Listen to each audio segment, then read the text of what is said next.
Mister விஜயை கூட எந்த கட்சியோட அவர் சேர்ந்தாதான் அவர் ஜெயிப்பாருன்னு ஒன்று வந்ததுன்னு வச்சுங்க. அவர் கட்சியை ஆரம்பிச்சிருக்க வேண்டியது இல்லைன்றது என்னுடைய ஃபீலிங். பாஜக அரசோட எப்பவுமே நாங்க ஒத்து போக மாட்டோம்.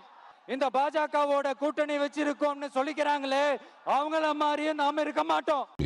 இப்போ விஜய்க்கு கிடைச்சிருக்கிறது இவ்வளோ பெரிய கூட்டங்கிறது காசு கொடுத்து சேர்க்க முடியாத ஒரு பெரிய கூட்டம் அங்கே இருக்கு இல்லைங்களா?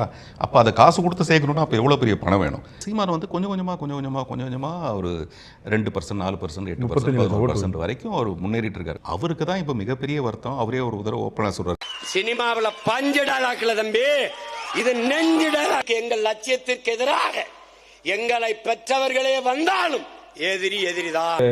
டிஎம்கேவுடைய 4 வருஷ கவர்மெண்ட், இதற்கு முன்னாடி எடப்பாடி பழனிசாமி இருந்த 4 வருஷ கவர்மெண்ட் எப்படி கம்பேர் பண்ண? ஏதாவது சொல்லு.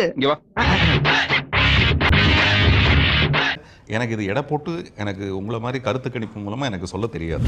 எப்படி நல்லா இருக்கு? நல்லா இருக்கியா? நல்லா இருக்கு. நல்லா தானே இருக்கியா?